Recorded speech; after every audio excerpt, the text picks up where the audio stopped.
Hola, hola, gracias por estar una vez más del otro lado de la pantalla. Estamos arrancando un nuevo programa de Cambiemos el Relato. Recuerda que estamos saliendo exclusivamente por YouTube este año, apostando toda la ficha a que YouTube nos mantenga. Al parecer, está teniendo cierta tolerancia, que le tengo un poco de miedo, porque capaz que después se cambian todo y como queda un registro de lo que hemos hablado, te terminan cancelando. Pero bueno, por ahora YouTube está permitiendo hablar de un montón de cosas. Así que estamos en Ser Uno Canal, ahí buscan en YouTube, también los canales de WhatsApp y de Telegram, buscan Ser Uno Canal y van a poder encontrar todas las notificaciones de los programas, información que estamos subiendo, material de estudio, libros, así que eh, pasen por ahí y van a poder encontrar un montón de información. En YouTube, compartan, comenten, suscríbanse al canal y activen la campanita para recibir todas las notificaciones de los programas y poder tener de primera mano la información de los nuevos estrenos de esta temporada. En Spotify también, Ser Uno Canal buscan ahí para verlo o escucharlo en modo podcast, y si no, @Ser Uno Hoy en Instagram y en Facebook para que puedan seguir todo el proyecto de Ser Uno. Hoy con invitados especiales, con colegas de la comunicación. Yo a mí se me dio por darle este título al programa, y se van a reír capaz con lo que le digo, los matices de la comunicación. Así que le doy la bienvenida a Walter, a Verónica y a Darío, que están del otro lado de la pantalla y que le damos la bienvenida. ¿Cómo están? Buenas noches. Esperen que los voy a Un gusto estar desmutear. acá. Gracias, Vero. Buenas noches a todos. Muy buenas noches, Fabián, y buenas noches a tu audiencia. Y bueno, gracias por recibirnos en tu casa.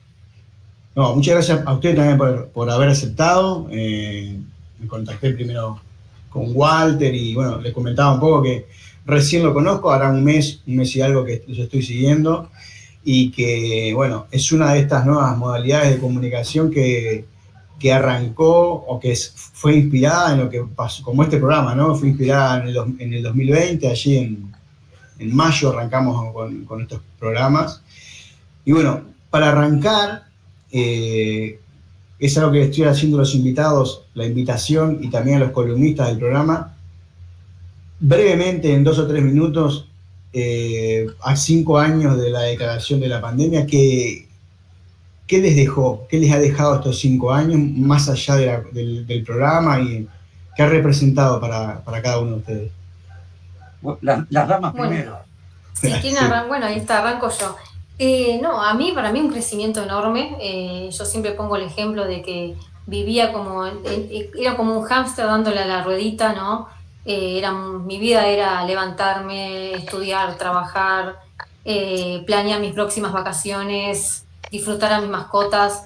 Y bueno, lo que pasó en el 2020 fue un cimbronazo tremendo donde hasta yo misma me sorprendí con un montón de situaciones que empezaron a cambiar en mí también, ¿no? Desde mi perspectiva de ver la realidad hasta empezar a entender de que vivía en una burbuja que por suerte explotó, ¿no? Y empecé a entender un montón de cosas que no sé si poder decir que no me interesaban o que no sabía que en realidad tampoco estaban tan cerca, ¿no? De poder destruirnos o impactarnos de la manera que nos impactaron. Eso fue lo que pasó para mí. Yo, pasando rayas, siempre lo tomo como algo muy positivo, ¿no? Más allá de todo vamos a decir, porque hay que decirlo también, ¿no? Todo ese miedo que pasamos, todo ese avasallamiento, ¿no? Esa persecución, esa intolerancia que recibimos, hoy por hoy la tomo como algo muy positivo. Si no hubiese pasado eso, probablemente yo no hubiese crecido como persona que creo que crecí en este tiempo. Walter, los nombres así vamos, nos ordenamos. Es una buena pregunta para dar un puntapié inicial. ¿Y qué me dejan estos 5 años? Y bueno, en primera instancia, como padre y con el diario del lunes, estoy muy contento de haber resistido a todas esas medidas pandémicas, porque más allá del miedo que se generó a través de los medios de comunicación hegemónicos a nivel global, porque tú mirabas los canales uruguayos y mirabas la CNN y mirabas Televisión Española o la Deutsche Welle, y todos seguían ese relato hasta que en un determinado momento las inconsistencias mismas del relato me llevaron a dudar y a tomar una posición de resistencia. ¿Por qué utilizo la palabra resistencia? Porque lo he dicho en más de una oportunidad en nuestra casa, que la palabra disidente no es la correcta. ¿Por qué? Porque creo que el disidente es aquel que está en contra de todo lo que está establecido. Creo que muchos de nosotros tomamos una medida de resistencia hacia eso que se había establecido, algo puntual. Porque creo que todos los que estamos acá trabajamos, estudiamos, pagamos nuestros impuestos, enviamos a nuestros hijos a educar. Entonces creo que fue algo muy puntual. ¿Por qué digo que me siento contento? Porque mis hijos no fueron parte del experimento. Desde el punto de vista de los afectos, creo que fue como agarrar un servidor. A mí me trataron amigos de irresponsable por no vacunar a mis hijos, de poco más que de terrorista sanitario. Y bueno, y se fueron una determinada cantidad de personas que uno en su momento creía que eran amigos y no lo eran, porque no aceptaban que uno tuviera una mirada diferente. Y bueno, en el caso de Vero, que nos une un vínculo a través de mi esposa, se reforzó ese vínculo de amistad. A Eduardo lo conocí en una movilización por allá por el 2021. A Darío Falero lo conocí en otras circunstancias, al igual que a Rafa. Pero creo que se separó la paja del trigo y hoy estoy muy contento. Y miro el futuro con una perspectiva distinta a la que lo miraba en el 2020. Darío. Y qué decir, ¿no? Un quiebre en varios sentidos, en todos los aspectos de la vida, casi en todos, ¿no? Y bueno, y el ejercicio de, por un lado, reafirmar determinadas convicciones que uno ya traía, pero al mismo tiempo también yo hablo de los dogmas, no lo inventé yo, los dogmas como baldes, ¿no? Como baldes que uno tiene puesto y no lo dejan ver. Y bueno, y fue sacarse varios, en mi caso, varios dogmas de encima, varios baldes de encima. Y bueno, y hacer más fuertes las convicciones, ¿no? Y tirar por tierra muchas otras. Pero si tuviera que resumir, sería un quiebre, sí, un quiebre. Por supuesto, eso siempre es positivo, el balance, ¿no? Porque cuando uno, bueno, en definitiva, descubre que durante mucho tiempo estuvo engañado respecto de un montón de cosas que tienen que ver con cómo se maneja el mundo, con cómo se maneja la gente, con cómo se manejan los grupos de referencia en los que uno interactúa, con los que uno interactúa diariamente. Esto es la familia, los compañeros de trabajo, los vecinos. Digamos, pasaron tantas cosas en tan poco tiempo y digamos que generaron una especie de revolución en todo sentido, de interior, pero también en el vínculo, en el trato con esos grupos de referencia. Pasamos por yo por lo menos pasé por todos los estados de ánimo. Por supuesto, el miedo al principio, luego, bueno, finalmente esa especie de tranquilidad de saber que estábamos ante una farsa de escala global, y después empezar a conocer que no fue la primera, y empezar a tirar por tierra un montón de creencias que uno traía como creencias, no, pero digo, verdades que siempre se plantearon como justamente como verdades y que empezamos a ver con el tiempo que no lo eran y que habían sido también mentiras por otros mecanismos. Así que, en mi caso, por supuesto, ampliamente positivo, con costos, pero ampliamente positivo, sin duda. Ustedes saben que a mí me está pasando esto, no solo con la gente del programa, sino con otra gente con la que yo comparto, esta mirada diferente. Por eso el programa se llama Cambiamos el relato, otro relato de lo que está pasando, de lo que pasaba en aquel momento.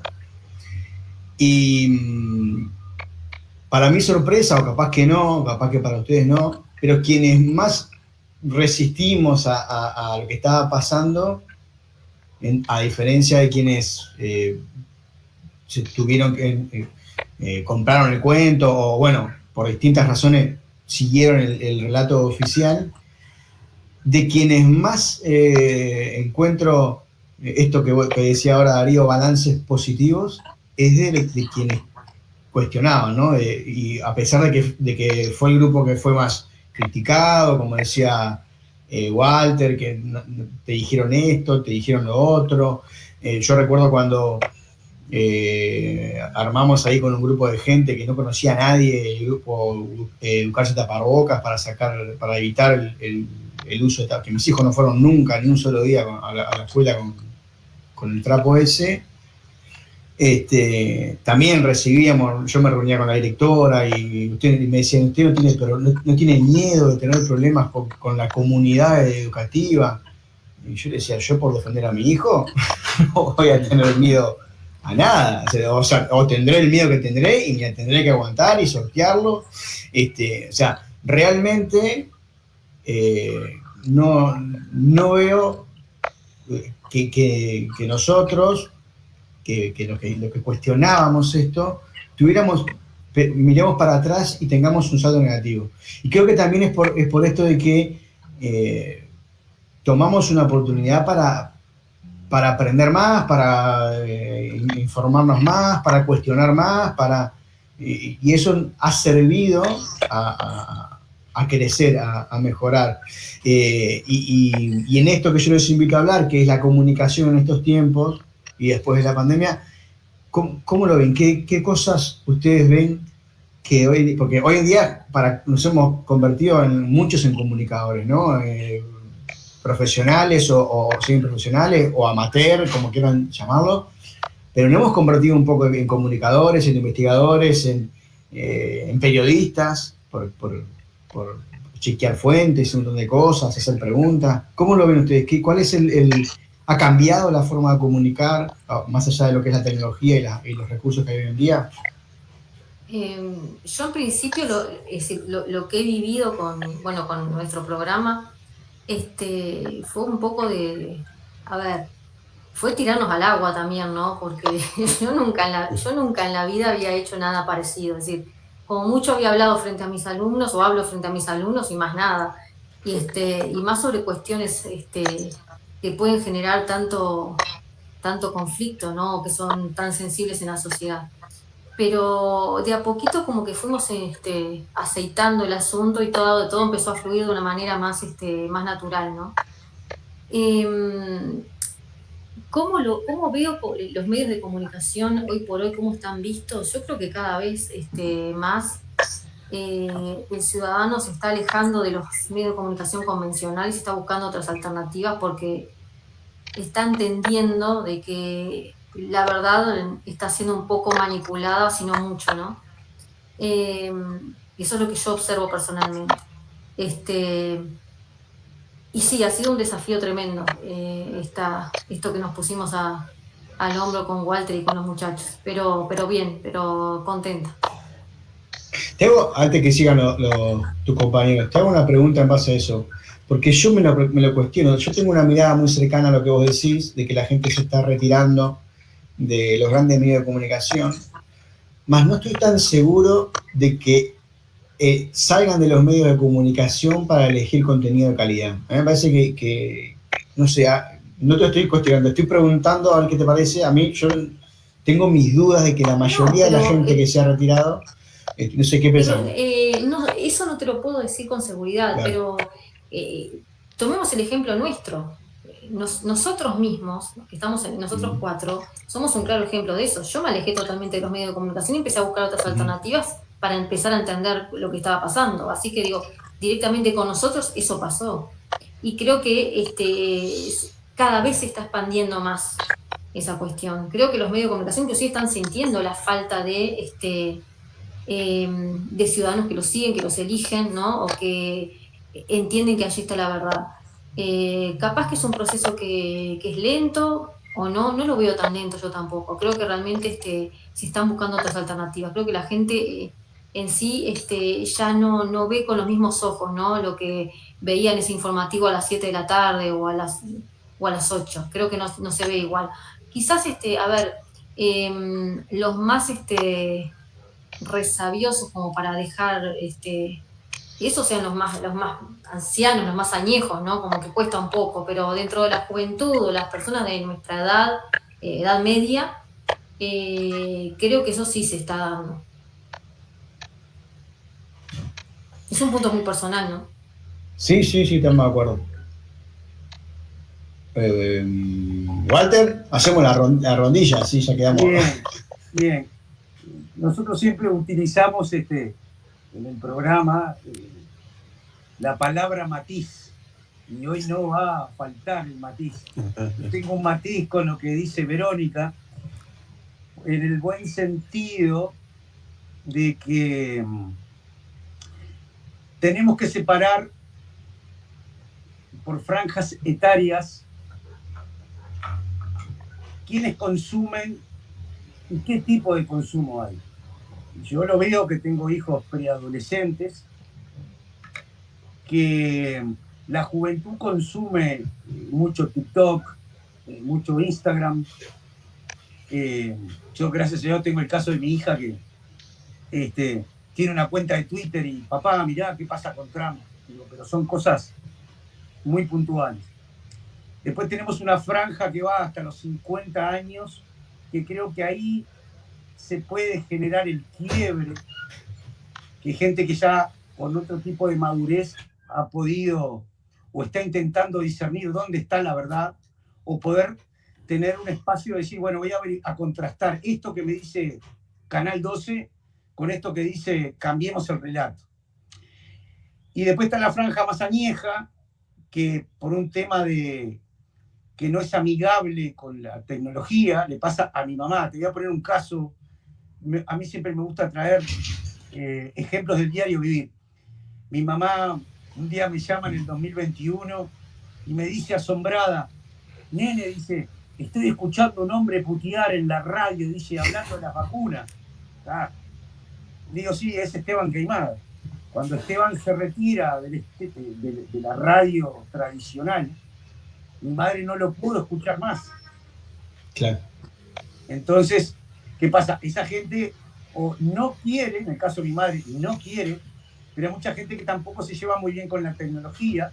Entonces, esa gente es la que está, digamos, prisionera de los canales convencionales. ¿Ah? ¿Qué pasa?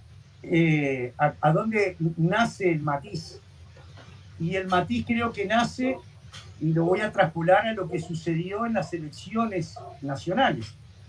Tenemos un 90% de la población del Uruguay que optó por una coalición o por la otra. Cualquier persona que haya tenido una mirada crítica hacia lo que pasó en la crisis sanitaria, jamás los votaría. ¿Entendés?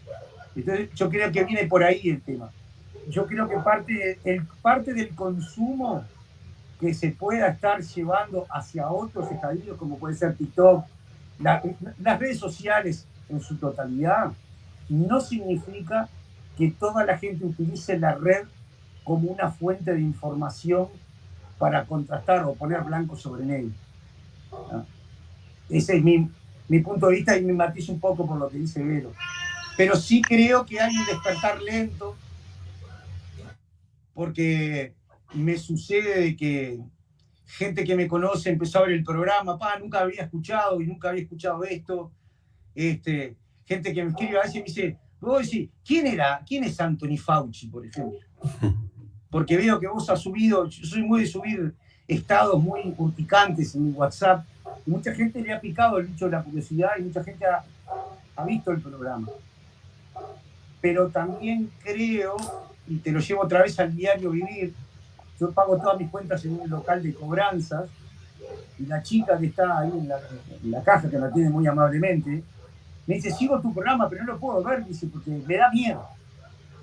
Entonces creo que también está el tema de esquivar el bulto, de seguir inmersos de seguir la vida y decir, bueno, yo sé que hay otra realidad, pero no es conveniente para mi estado entrar en eso.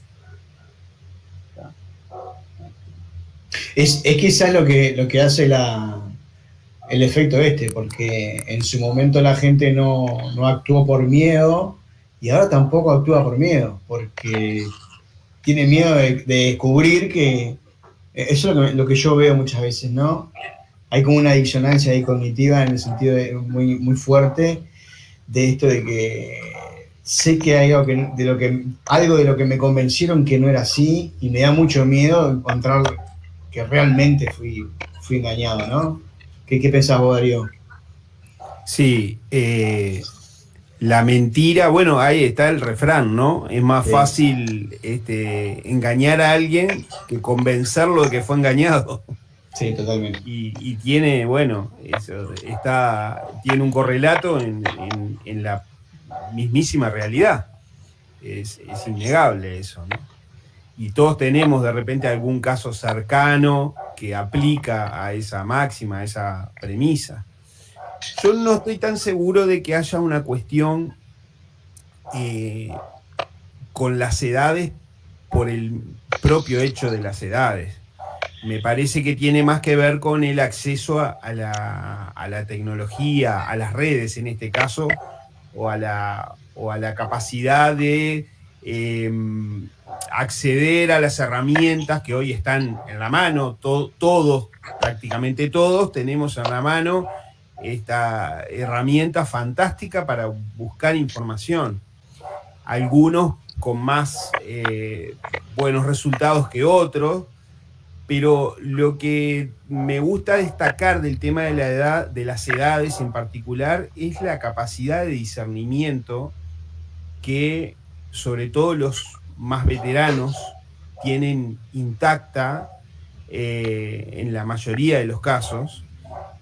Y al mismo tiempo eso no es, digamos, no es ley, no es que todos, es decir, está como muy dividida la cosa y uno es inevitable autorreferenciar o autorreferenciarse respecto de sus propias familias. O sea, en mi caso, por ejemplo, fue mi padre, ¿no? Que ahora está llegando a los 80 años, que me dijo, hey, me golpeó, che, mirá lo que está pasando.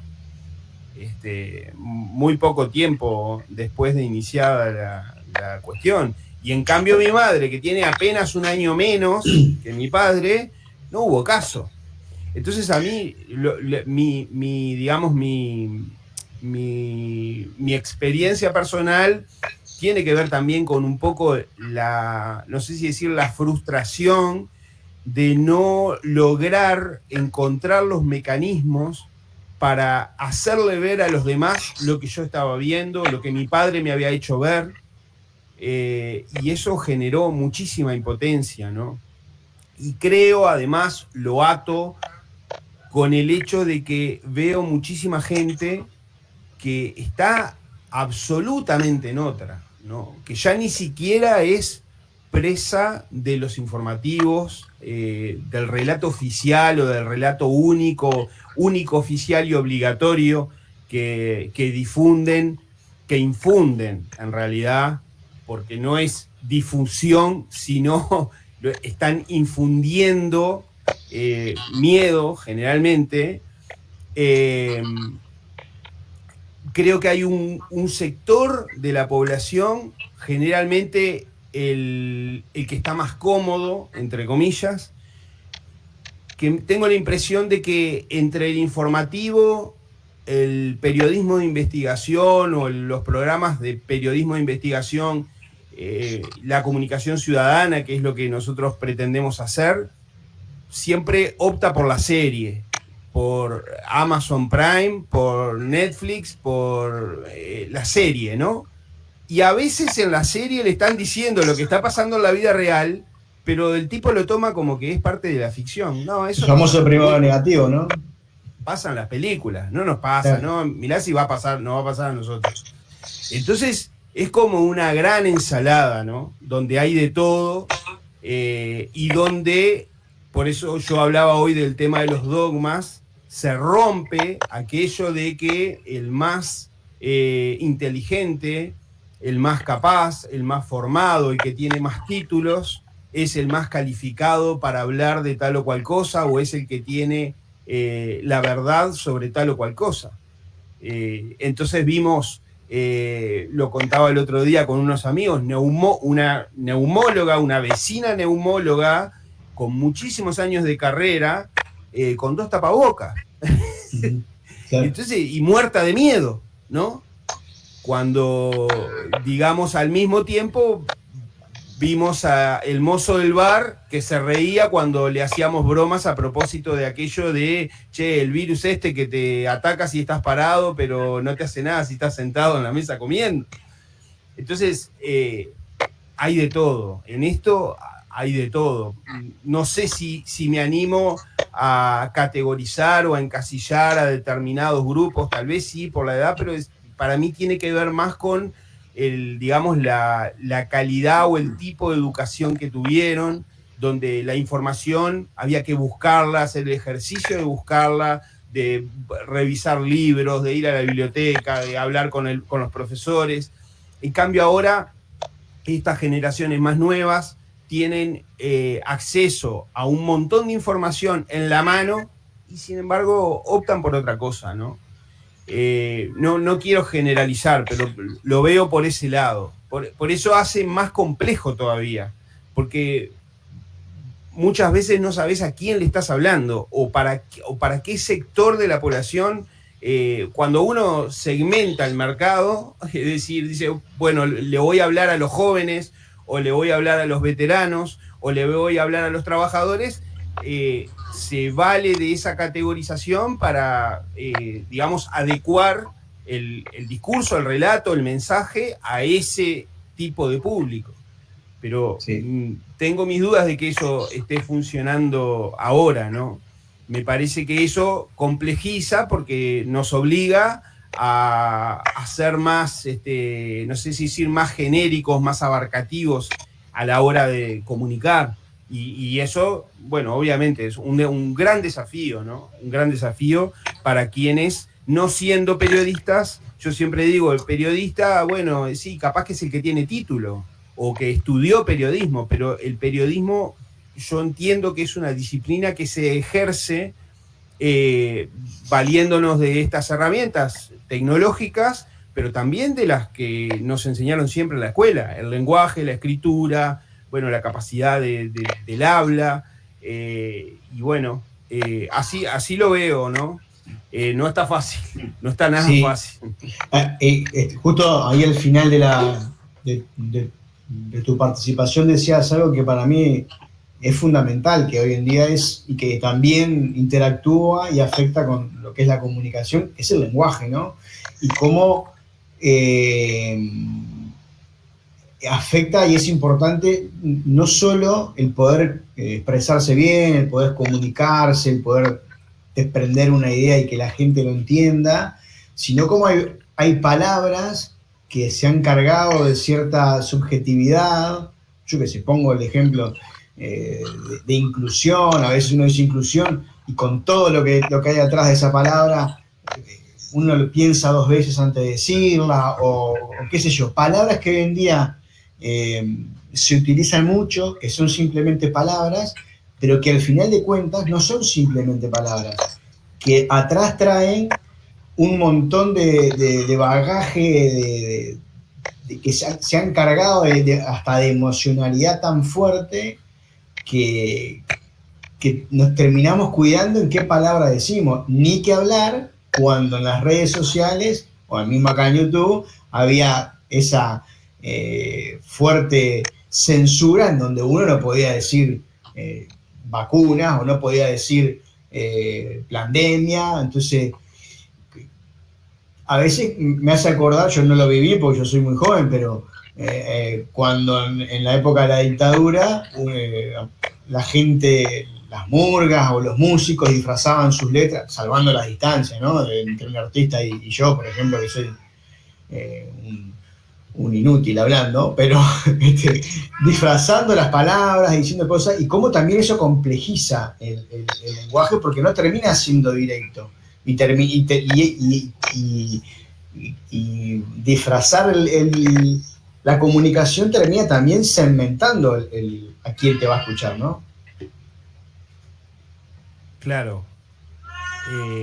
Eso que tú decías recién de la época de la dictadura, cuando había control sobre lo que se decía, y las murgas, por ejemplo, conozco los casos, para subir al escenario, antes de subir al escenario a cantar, había una comisión que estaba integrada básicamente por civiles y militares que leían y aprobaban el libreto de que se tratare, y entonces el gran desafío era cómo codificamos las cosas para que la gente lo entienda y los censores no lo detecten, ¿no? Es un poco el ejercicio del que tú hablabas, que pasó en estos años, y bueno, en muchas plataformas, ¿no? Que no se podía decir la palabra todavía, hasta el día de hoy creo que hay palabras que no sé si no es que no caen muy bien. Nos ha pasado en el movimiento Uruguay Soberano que publicamos, por ejemplo, una columna de Sartú, de Benir Sartú, donde él menciona, habla de cambio climático, y en YouTube abajo aparece una nota que dice sobre el cambio climático, no sé, o sea, como desmintiendo o poniendo atención a lo que el espectador va a ver y a oír, porque se está hablando de un tema delicado, ¿no? El cambio climático. Pero sí, es cierto, sí, el esfuerzo de codificar también significó, valga la redundancia, un esfuerzo extra, y no solamente cuando uno se enfrenta a un micrófono o una cámara, sino también en esos círculos donde habían cosas que no se podían decir, o que tenías que tener cuidado con quién, sobre todo los ámbitos laborales, ¿no? Cómo decías o cómo expresabas tu desacuerdo o tu diferencia respecto de ese relato único al que parecía haberse plegado todo el mundo sin chistar, ¿no?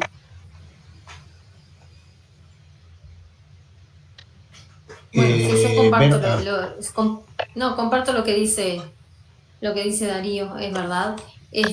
Pero además de todas esas cuestiones, ¿no? Ahora escuchando un poquito todo lo que decían ustedes tres ahí, fue también una cuestión de un trabajo también muy, muy meticuloso, ¿no? El que tuvimos que decidir hacer, porque aparte de que éramos censurados, ¿no? Día tras día, es decir, había cosas que inclusive nosotros mismos nos autocensurábamos, porque yo me recuerdo hacer publicaciones donde trataba de borrar alguna palabra o medio tacharla, o simular que estaba poniendo tal otra porque sabía que si no me iban a bajar la publicación, y era tal cual, parecía que era 10 minutos y ya no la tenías más. Entonces como que también empezaste, ahora que decís eso, Darío, nosotros mismos nos autocensuramos porque sabía que si no lo hacíamos, la publicación iba a estar bajada en nada. Así que sí, es verdad, es increíble lo que vivimos. A veces pasaba, por ejemplo, Darío hablaba de la comisión que había en Carnaval. Acá no hay una comisión, pero hay un algoritmo. Y a mí me pasó de videos que no llegaron ni siquiera a ser publicados. En el proceso de carga del video, ya te apareció un cartel que decía que ese video no iba a ser subido. O sea, bastante fuerte. Gente, ¿Cuál? discúlpenme, yo tengo una clase ahora, que saben que tengo el pizarrón acá atrás, así que voy a tener que ir dejando por el momento. A mí me encantó este rato que pasamos juntos, así que bueno, les dejo un abrazo y bueno, tendremos otra oportunidad también de volvernos a comunicar. Te dejo con mis Sí, sí, compañeros. claro. Dale, déjame con. Nada, Quedo en buenas manos. muchas gracias, nos vemos. Gracias por estar. Chao, chao, chao. Chao.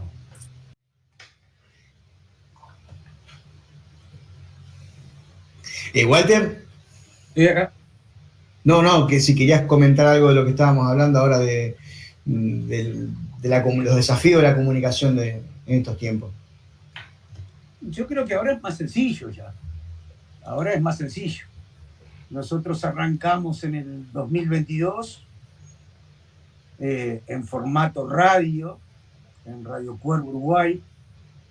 Después pasamos a la órbita de Némesis Radio y ahí se genera, digamos, lo que es el streaming con video. Y por el único lugar a donde podíamos generar una transmisión sin censura era Twitch. Muchas veces habíamos discutido con Verónica de utilizar Twitter y Spotify, y bueno, yo creo que eso, en ese sentido, bueno, la apertura que tuvo Twitter desde que la toma Elon Musk, evidentemente que cambió muchísimo las probabilidades de hablar sin tener que estar cuidándonos de utilizar esta palabra sí, esta palabra no. Yo veía siempre que en Facebook había gente que se quejaba, en YouTube también. Entonces siempre digo lo mismo: si lees los términos y las condiciones, bueno, vos cuando entrás jugás con las reglas de ellos. Entonces busquemos una plataforma en la cual podamos jugar con nuestras reglas. Rock en la Resistencia arrancó hace creo que un mes a transmitir en YouTube y en Facebook, que ya dicho sea de paso le quiero mandar un gran saludo a nuestro operador, el Orejano. Él no quiere que se diga quién es. Es una persona muy allegada a nuestro grupo de afinidad, a nuestro grupo de producción, que tiene el perfil sumamente bajo. Y bueno, empezamos a hacerlo en forma, un piloto, a ver qué era lo que pasaba, y hemos tenido una buena repercusión. Pero a mí me gustaría no hablar de la codificación, a mí me gustaría hacer el ensayo inverso de la decodificación. ¿Por qué digo esto? Porque la gente no sé cuál es la raíz de la causa. Quizás sea miedo, disonancia cognitiva, no lo sé, pero no decodifica el mensaje. Quizá te lo voy a trasladar a un ámbito distinto, que es el tema de las vacunas. Lo voy a dejar por un rato de lado, pero sí, por ejemplo, la gente no decodifica lo que es la Agenda 2030. Porque vos agarrás los 17 ODS y decís, bueno, vamos a vivir en un mundo ideal. No va a haber hambre, no va a haber pobreza. Va a haber... Pero Walter, disculpa que te interrumpa. Okay. Y mirá cómo te lo voy a decir. Mirá lo que te voy a decir, ¿quiénes incluso de los que tenemos conocimiento de la agenda la ha leído realmente, de sentarse a leerlo? Hay también un proceso de que ni siquiera nos tomamos un tiempo en leerlo, ¿no? Yo la leí hace un par de años, porque también sentía eso, que uno decía, la Agenda 2030 está mal, pero a veces también desde el lado de los que estamos cuestionando, no tenemos una responsabilidad de decir, bueno, a ver, me siento y lo leo. ¿Viste? Es como que también pasa eso, ¿no? A veces opinamos porque alguien que conocemos y que confiamos en él nos dice que no nos gusta, que está mal. No digo que sea tu caso, digo pensando en lo que vos decís de la gente. Para mí es muy poca la gente que realmente tiene una idea cabal, incluso gente que la critica de qué significa, ¿no? Claro, lo que pasa es que si vos generás una crítica acerca de un tema puntual y no tenés la herramienta para poder decir yo la critico por tal motivo, no podés hablar. Claro. A ver, yo creo que, mirá, hubo una movilización en la Plaza de la Bandera, y un día me encuentro con Evenir Sartú y en esas charlas de saludarse, de confraternizar en ese momento, me dice Evenir, lee este libro. ¿Qué libro era? COVID-19, el gran reinicio, escrito por Maleret y por Schwab. Entonces yo creo que eso se puede hacer una concatenación con lo que es la Agenda 2030, porque en definitiva la agenda emana de estos centros de poder. ¿Ah? Si vos lees algún libro de Cristina Martí Jiménez, también te lleva a comprender determinadas cosas. ¿Ah? Entonces, el tema es, para la persona que no ha tenido acceso a este material, y que sí se puede decir, bueno, no tenés acceso porque no tenés voluntad, porque en cualquier lado lo podés encontrar en un formato en inglés, en español, digo, en fin, hay un montón de cosas de que si vos tenés un afán de realmente decir, bueno, pero ¿por qué el programa Rock en la Resistencia está en contra de la agenda? Bueno, voy a ponerme a buscar. ¿Ah? Y eso es lo que nos está sucediendo. Entonces, ¿qué pasa? Cuando vos tenés un público que es totalmente... sigue una línea, digamos, de, como decía Darío muy bien hoy, de mirar series en Netflix o en Amazon, y vos estás planteando en un streaming que existe un peligro en el cual creo que la humanidad se ve inmersa, y te importa más ver una serie, bueno, entonces la pregunta es, y vuelvo otra vez al punto de partida, ¿cómo lográs tú decodificar ese mensaje para que la gente pueda entender de que hay un problema que existe? El problema existe. La Murga a toda costa decía, vos sabés que hay algo que no está bien dentro de su cuplé. ¿Ah? Y mucha gente sabe o siente o percibe que hay cosas que no están bien. Y el problema es que, yo no sé, yo realmente, lástima que no está Eduardo Acevedo, que podría hacer una lectura desde el punto de vista psicológico, de que qué es lo que pasa en nuestra sociedad, porque en definitiva nosotros somos, como dice Luz, somos una comarca, ¿no? Somos un país muy pequeño, que no movemos la aguja ni a nivel internacional, es decir, no tenemos nada por lo cual decir, bueno, Uruguay puede mover la aguja. ¿Ah? Somos una sociedad muy pequeña, muy pacata, muy tradicionalista, muy afín a respetar lo que el gobierno y las instituciones dicen. Y te cito el caso, digo, todo este movimiento que hay con la llegada de Robert F. Kennedy Jr.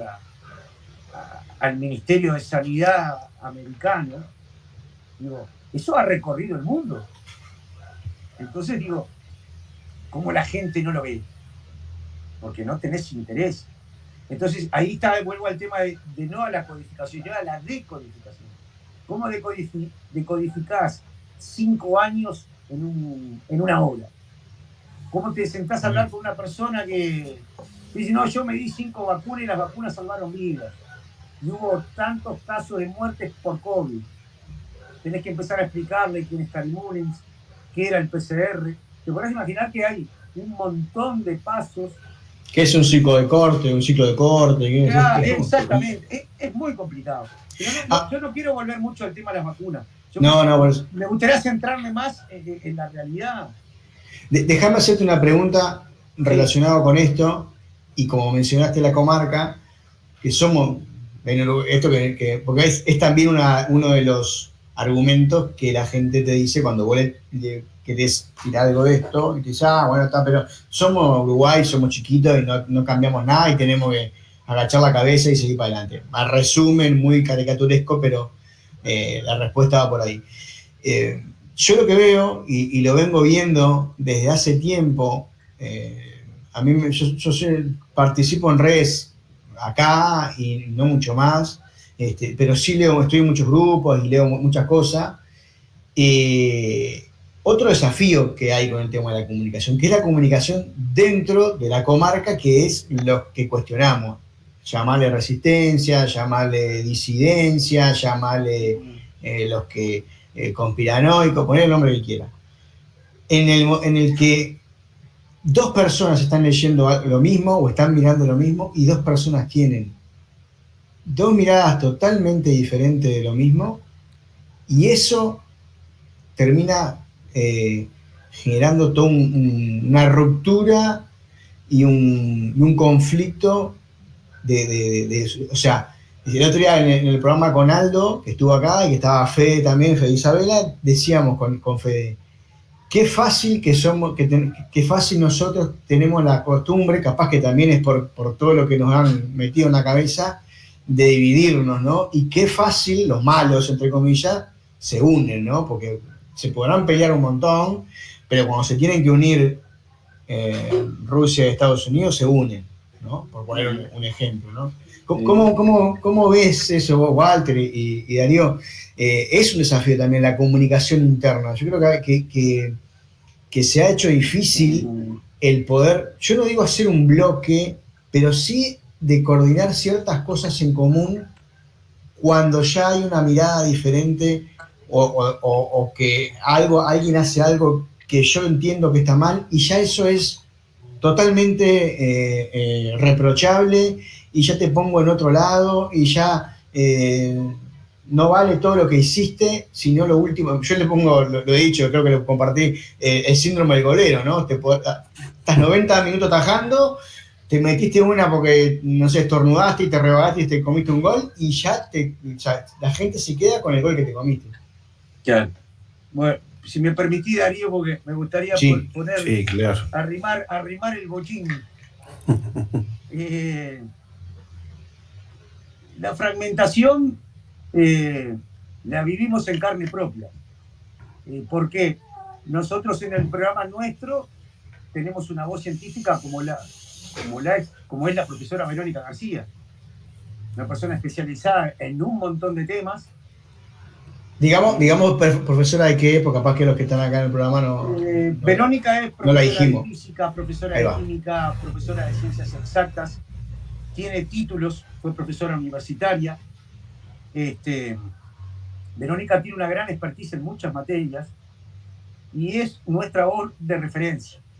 Entonces te pongo un caso.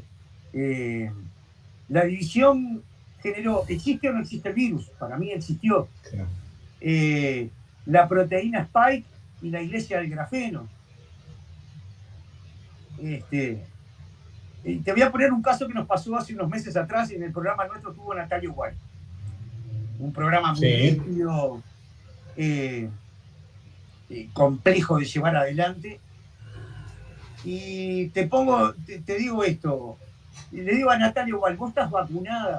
Y le iba a decir evidentemente que sí. Bueno, mirá, van a prender las antenas 5G y te van a neuromodular y vas a salir saltando como un cangurito por acá, por 18 y Río Negro. Al otro día hubiéramos sido tapa de portada de la diaria como los payasos conspiranoicos que somos. Entonces, ¿qué pasa? Yo tengo una voz como la que es Verónica, en el cual digo, mirá, Vero, yo tengo esta duda,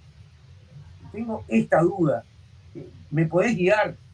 Porque Verónica está a 10 pasos más lejos que todos nosotros en ese sentido, porque se dedica a eso en su diario vivir. El día que Verónica dijo en el programa de que ella quería la existencia del virus, fue una catarata de insultos hacia la persona de Verónica.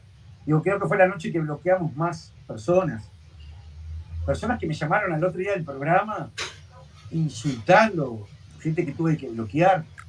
Entonces yo creo que acá hay mucha gente que habla sin conocimiento. Yo me dedico a la electrónica y a la informática, es mi fuerte y es a lo que me dedico. Cuando voy a abordar un tema como el tema de la vacunación, el contenido de los viales, si existió o no existió el virus, y bueno, yo tengo mi fuente referencial, que es Verónica García. Nosotros tuvimos, por ejemplo, una entrevista con Natalia Predo. Hace muy poco le hicimos una entrevista a Karina Acevedo Whitehouse. ¿Qué hicimos en ese programa? Sí, bueno, vamos a traer a los mejores. Estuvo Claudio Gabat, estuvo José Artigas, médico. Entonces, decís, bueno, estaba Vero, dejá que hablen los que saben. Aprendí a escuchar y a razonar. Entonces hay gente que se ha quedado en teoría. Hay gente que vive una conspiración global. ¿Verdad? Hay gente que piensa que por lo que dijo o señaló Piñera en Chile, que nos van a cambiar los pensamientos y que nos van a insertar. Yo qué sé, no sé, yo hay cosas que realmente las tomo como hechos de fantasía. Digo, estamos en un quiebre de un mundo nuevo, que la tecnología va a cambiar, pero digo, generar un pánico. Yo, por ejemplo, te cito un caso, la doctora Karina Acevedo Whitehouse dijo que es imposible poder hacer el estudio de un vial en una gota. Ahora, si vos tomás una gota y ves que hay circuito, no sé, que van a prender una antena y eso que la gente tiene adentro. Yo qué sé, a mí eso, la verdad que me genera rechazo, porque eso es parte de la ridiculización de lo que es medular. ¿Y qué es lo medular? Que la pandemia fue un ensayo a nivel global de comportamiento de la sociedad, y que las vacunas adentro vaya a saber qué tenía, capaz de tener dulce de leche los nietitos. A mí no me interesa. Lo que sí tengo claro es que han producido daño. Entonces todo lo demás para mí es secundario. Todo lo demás para mí es secundario. Y yo no puedo hablar sin pruebas, y tampoco soy la persona que esté preparada. Porque acá dentro de la resistencia hay personas que hablan de ciencia, de tecnología, son juristas.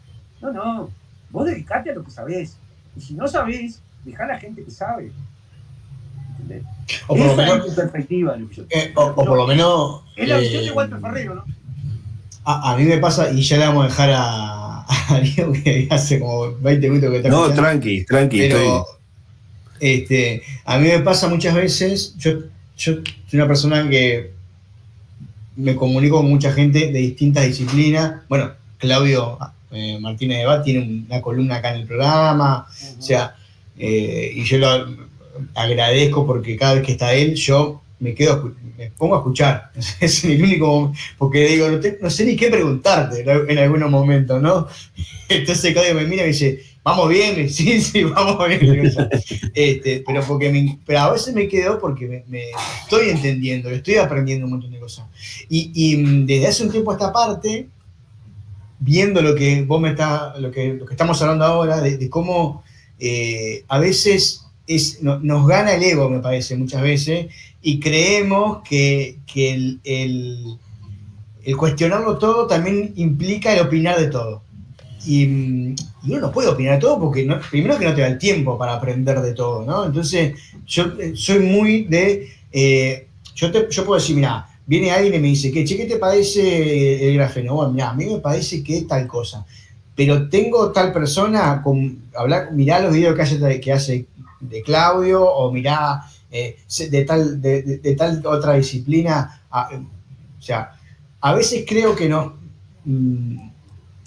nos pasamos al lado en donde que el mismo criticamos, que es esto de como los medios de comunicación o los políticos que repiten algo que viene, que en este caso no baja de un organismo, sino que baja de otra corriente que cuestiona la cosa. Entonces,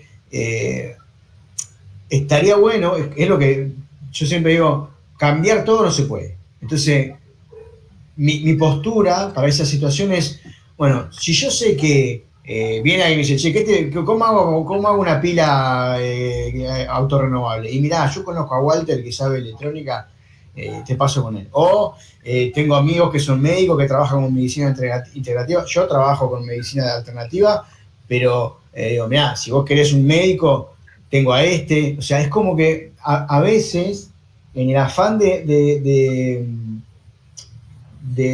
me parece que de seguir siendo parte, seguir repitiendo eso de ser parte del grupo que defiende tal cosa, ¿no? Cometemos ese error en donde, y eso a veces no solo que trae falsa información, que puede desinformar, o que incluso hay información que capaz que no es falsa, pero fuera de contexto, tirada así en 2 minutos, y parece un golazo, ¿no? Entonces, estaría bueno también que quienes estamos con esta forma de ver las cosas, de poder decir, bueno, che, si querés mi opinión es esta, pero si querés realmente informarte y asesorarte, conozco a tal persona o conozco a tal otra. Y eso no pasa a veces. Yo creo que nos termina ganando el ego. Digo nos, porque en estos 5 años yo cometí montones de errores. Y también a veces nos pasa que digo, che, luego bajemos la pelota. Está todo bien, sí. Para mí, el virus existe o no, pero es mi opinión. No me tenés, porque al final volvemos a lo mismo, terminamos haciendo lo mismo, atacando a la persona que nos dice las cosas distintas. Darío, ahora sí. Y vos hablabas de la comunicación interna al inicio de la pregunta. Yo creo que no hay recetas, ¿no? Depende, es tan multifactorial la cosa y depende de tantas cosas, hay tantas variables. Yo pongo siempre como ejemplo mi propio ámbito de trabajo. Yo trabajo en la oficina de marketing, en una oficina de marketing donde somos 13 personas, algunas directamente vinculadas al marketing, otras a los aspectos, digamos, satélite del marketing, las cuestiones comerciales y demás. Pero básicamente trabajamos con comunicación. Y si uno analiza en la línea de tiempo cómo funcionaba el equipo antes de este quiebre de marzo de 2020 y cómo empezó a funcionar después en determinados aspectos para los cuales también es necesaria la comunicación y no necesariamente los vinculados a la cuestión laboral, porque es decir, podemos ser un muy buen equipo desde el punto de vista técnico para afrontar el trabajo, pero no se explica que tengamos problemas de comunicación en la cuestión cotidiana. A mí, por empezar a pretender hablar de determinadas cosas, por cuestionar determinadas cosas que decía el relato oficial, por oponerme, por supuesto, a lo que yo consideraba que eran atropellos, ¿no? El hisopo, el tapabocas, el alcohol, bueno, la vacuna ni hablar, ya se me empezó a mirar raro. No me llegaron a descalificar como técnico. Yo hago la tarea, hago el trabajo de diseño gráfico ahí, la parte web, y bueno, administro un servidor y algunas tareas técnicas más. Eso como que no se tocó, pero sí hubo una especie como de descrédito respecto de todo lo demás. Pasamos a ser, o pasé a ser, el loco, el conspiranoico, el loco, básicamente, ¿no? Porque no, ¿cómo vas a decir esto? Que hay gente que...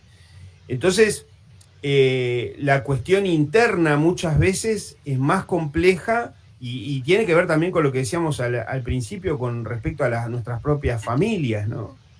Y esa sensación, yo siempre tuve esa sensación como de impotencia, de no poder hacerle entender a mi hermano o a mi madre cómo estábamos viendo la cosa, mi padre y yo.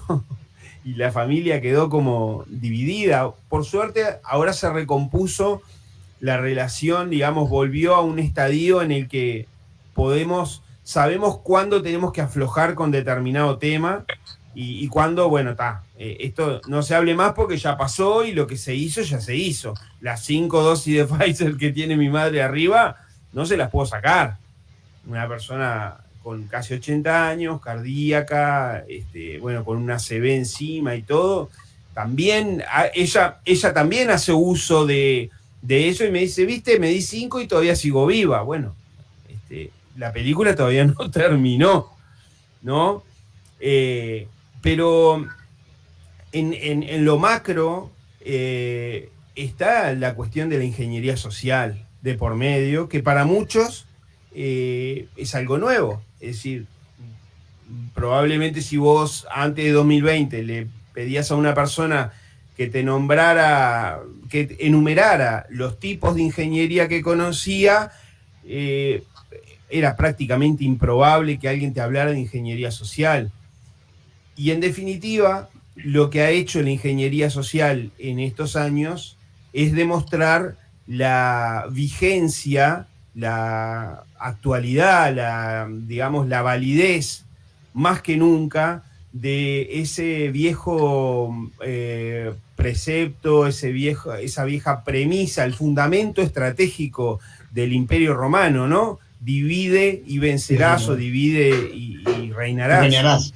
Es lo que han hecho en estos años, ¿no? Es decir, dividir, fragmentar a más no poder, y ahí empieza uno a ver la importancia del Nacional y Peñarol, del Boca River, de izquierda-derecha, de blanco-colorado, de yo qué sé.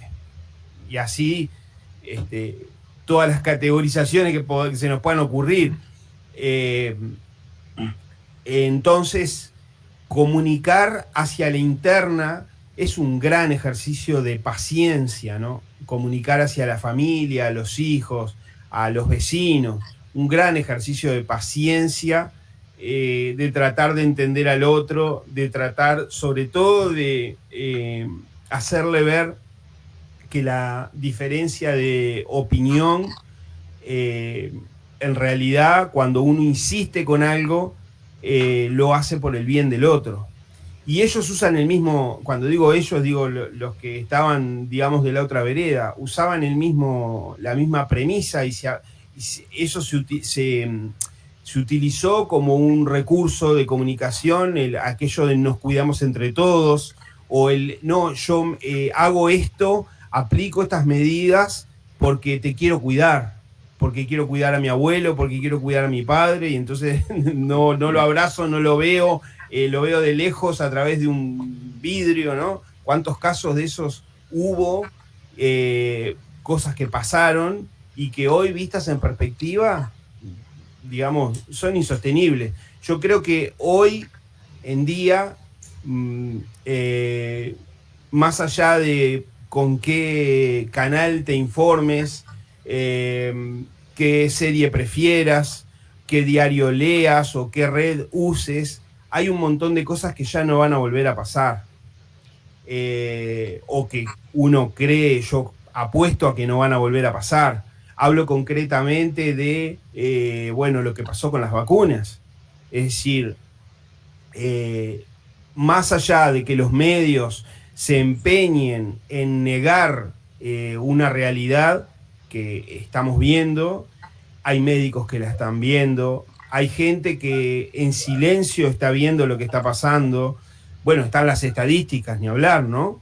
Las estadísticas oficiales del propio Ministerio de Salud Pública, en el caso de Uruguay, que dan cuenta de una caída estrepitosa en los índices de vacunación en 1, 2, 3, 4 y 5 dosis. Cada vez cayó más, es decir, con 1 dosis hay un montón de gente, con 2 ya son muchos menos, con 3 son mucho menos, con 4 mucho menos, con 5 mucho menos. Lo grave, lo extraño, lo que queda es que aún seguimos teniendo personas que, a pesar de todo esto, siguen vacunándose con esas o pidiendo esas vacunas, como todos habremos visto, gente que al día de hoy sale a la calle con el tapabocas, ¿no? Sí. O que la asustan por televisión, de repente a dar una noticia de, yo qué sé, esta semana creo que fue, que hablaron del dengue, y ya al otro día ves gente con el tapabocas, y vos decís, ¿qué tiene que ver? Como si el tapabocas te fuera a cuidar de que un mosquito no te pique, ¿no? Una cosa, alguien dijo en este tiempo también que todo esto fue un gran test de coeficiente intelectual. Es un poco, como un poco mucho, porque de pique estás subestimando al interlocutor, al oyente, pero no sé cuánto no hay de cierto en eso también, ¿no? Por esto que yo decía al principio del virus, cuando nos decían, no, el tapaboca, si te vas a parar para ir al baño en un restaurante, tenés que poner el tapaboca, y cuando te sentás a comer, te lo sacás para comer. Entonces vos le preguntás al mozo y decís, pero ¿cómo es? ¿Cómo es que el virus te ataca, te puede afectar cuando estás parado, y cuando estás sentado no te hace nada?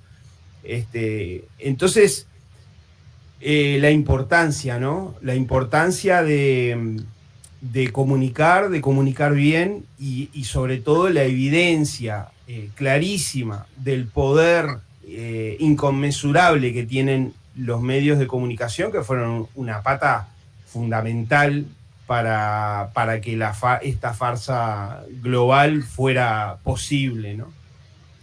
Darío, Walter, estamos pasados, yo les dije que íbamos a estar una hora, yo no sé el tiempo que tienen ustedes, yo podría estar 10 minutos más, pero no sé, yo no quiero abusar de ustedes. Yo no tengo problema. Le damos unos 10 minutitos más, ¿les parece? Por lo menos para cerrar con un poquito más de... Yo me enrojo. No, es que y nosotros estuvimos conversando con Walter, ¿cuánto? No, yo quería para cerrar... una pregunta, me quedan dos, pero voy a hacer una sola de las que había pensado, que es, más allá de todo lo que hemos hablado, de todo a nivel de comunicación, pasamos por la resistencia, la disidencia, lo que sea, ¿estamos preparados para afrontar una situación similar? Ahora vos decías, no va a volver a pasar. ¿Cómo lo ven ustedes? Es una buena pregunta. Yo creo si mañana nos cierran de vuelta. No, a mí no me cierra nadie. No, digo, si la orden es esa, a lo que voy, ¿no? A nivel general, ya sabemos que nosotros tenemos una postura, pero yendo más a lo macro. Y bueno, ahí podemos decir que en el marco constitucional el libre tránsito de los individuos dentro del territorio de la República no lo pueden prohibir. Eso es lo primero. Lo que sí tenemos que considerar es que hubo un cambio de signo político, y si nos retrotraemos un poco a cuando empezó la crisis sanitaria, la izquierda pidió más encierros, la izquierda pidió más restricciones. Entonces creo que si se diera un panorama como el que esperemos que no se dé, creo que la resistencia va a tener que ser más resiliente. Esperanzado estoy de que un determinado porcentaje de la ciudadanía, creo que en sus filas más íntimas, aunque no lo exprese, se dio cuenta, como te decía, y cité la frase de la murga a toda costa, vos sabés que hay algo que está mal. Yo creo que hay mucha gente que se ha dado cuenta de que esto está mal, que tiene muchas inconsistencias, y creo que si hay una instancia repetitiva a esto que pasó, creo que vamos a hacer muchos más. Y creo que el verdadero resistente es el que está del otro lado de nuestra trinchera. Es el que realmente se sintió engañado, que se dio cuenta. Creo que ese es. Creo que la resistencia es un perfecto zoológico, donde te decía hoy que hay gente que habla de cualquier tema y se siente iluminado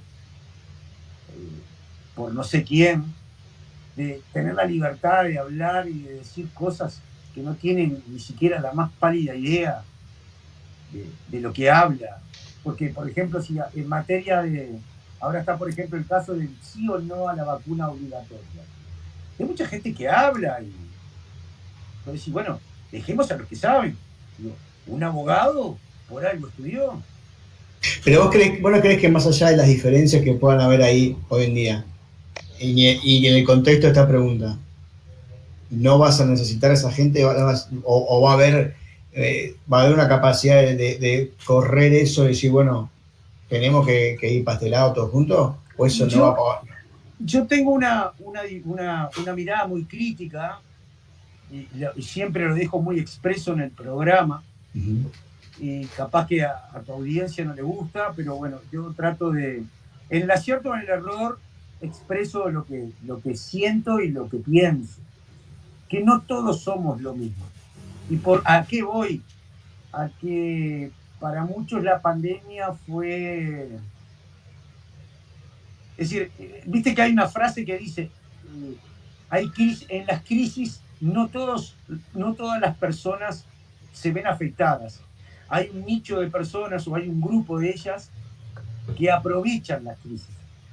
¿Sí? Yo creo que mucha gente aprovechó la crisis sanitaria con fines políticos, con fines egocentristas, con fines de decir yo, y eso va un poco en contrapelo a lo que es Rock en la Resistencia. Creo que por los programas que yo por lo general consumía, veo que Rock en la Resistencia ha marcado una diferencia porque ha puesto el grupo, el equipo de trabajo sobre las individualidades. ¿Tá? Y yo creo que en la Resistencia hay muchos individualismos, hay muchos egos. ¿Tá? Te voy a poner un caso. Yo soy el que hago la producción del programa. Hace cuestión de 15 días me llama un oyente y me dice, no podemos entrevistar a fulano de tal, y se debe tener información de lo que pasó en la pandemia, estaba muy cerca del gobierno. Mirá, lo voy a consultar, ¿ok? Nosotros tenemos un grupo interno de WhatsApp. Digo, mire muchachos, hay una persona que me dice que entrevistemos. Dale, decir que me dé 5 minutos. Perdón. Hay una persona que me está pidiendo hacerle una entrevista a tal persona. Y se hizo una votación. Se dijo, no, a esta persona no, porque no tiene nada para aportar. Y no se hizo la entrevista. Entonces, ¿qué pasa? Rock en la Resistencia es un programa donde se evalúan las entrevistas, se discuten los temas a tratar.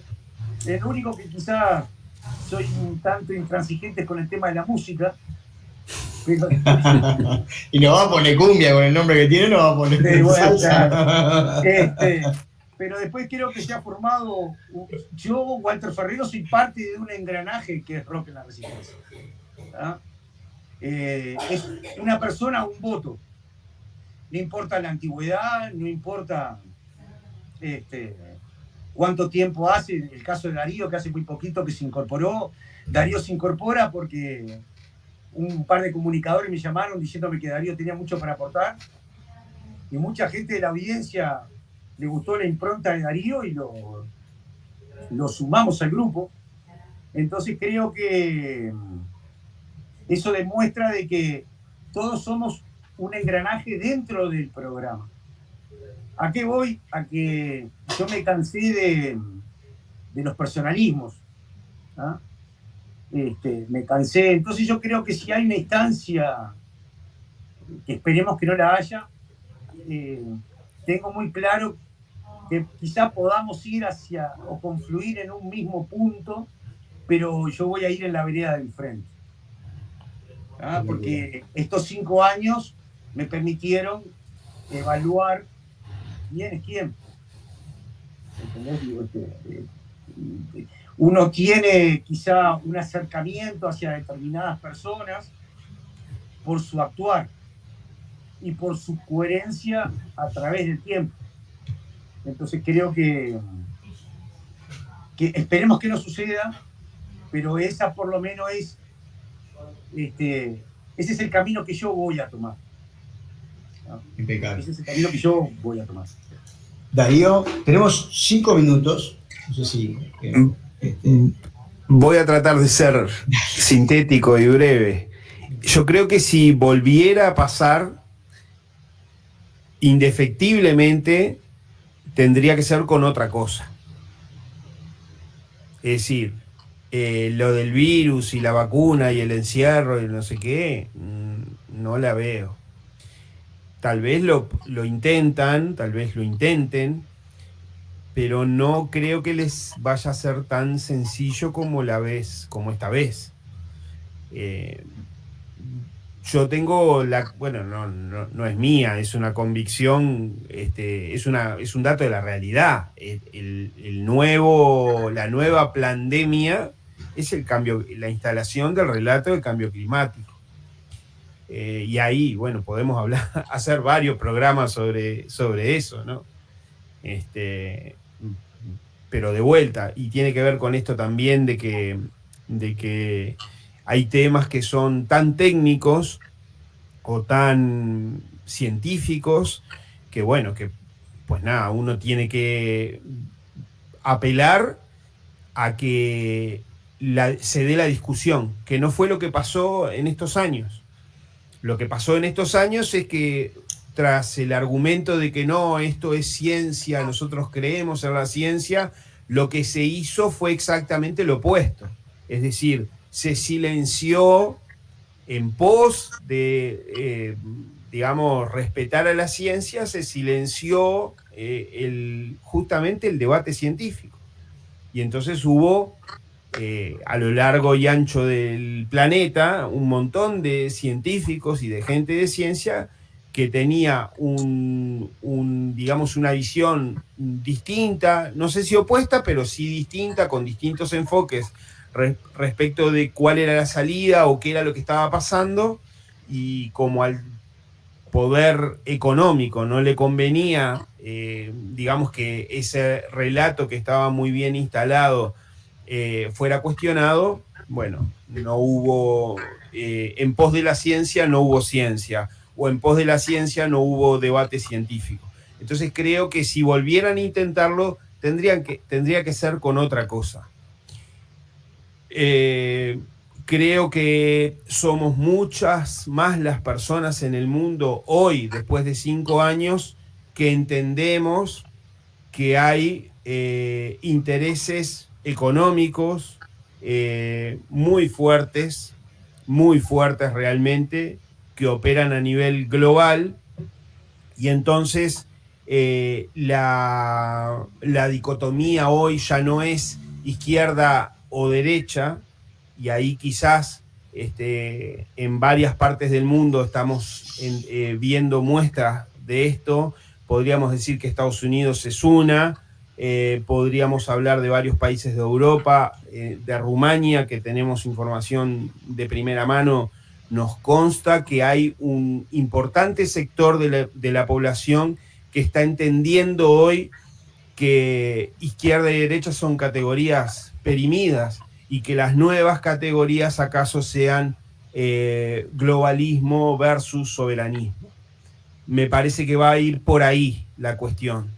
Es decir, van a intentar, en algún momento, lo están haciendo, pero van a intentar, digamos, instalar algo que sea global, pero no creo que sea una pandemia. Probablemente venga por otro lado. Y bueno, y veremos ahí cómo nos encuentra como humanidad, ¿no? Ojalá que nos encuentre siendo humanos, justamente. Esto que pasó demostró que el miedo es el peor de las circunstancias, de las situaciones por las que puede atravesar un ser humano, porque saca cosas horribles, ¿no? Entonces, nada, no creo que les sea tan sencillo esta vez, pero como sabemos que hay ingeniería social detrás, ellos están trabajando en buscar la manera, buscar los mecanismos para que no nos demos cuenta de que están intentando hacer de vuelta lo mismo. Entonces, nada, hay que estar atentos, tratar de leer y releer varias veces las cosas para ver si estamos realmente entendiendo de qué va cada cosa que nos dicen. Por lo menos esa es la actitud que yo he adoptado en estos últimos años, ¿no? Revisar todo, ¿no? Darío, Walter, Verónica y todo el equipo que compone Rock en Resistencia, martes 19 horas, todos los martes 19 horas. 19:30, perdón. 19:30 en Facebook, en Instagram. Twitter. No, en Facebook, en Twitter, en YouTube, Telegram, así que tienen Telegram Kick. Y después en X también. En X. 98.9 en la ciudad de La Plata y en Spotify, Rock en la Resistencia. Busquen ahí Rock en Resistencia y van a poder encontrar este programa que la verdad que yo hace poco que lo conozco y la verdad que lo estoy siguiendo bastante. Gracias por estar. A los que están del otro lado de la pantalla, recordarles que estamos en Ser Uno Canal en YouTube. Compartan, comenten, suscríbanse al canal, activen la campanita y denle me gusta. Así reciben todas las notificaciones de los programas nuevos de esta temporada. Ser Uno Canal en WhatsApp y en Telegram, los canales de WhatsApp y de Telegram, y @Ser1Uy en Facebook y en Instagram. Y también está el canal de Spotify de Ser Uno Canal. De mi parte, muchísimas gracias por haber estado del otro lado de la pantalla. Nos vemos en un próximo contenido de Cambiemos el Relato. Un abrazo grande. Chao.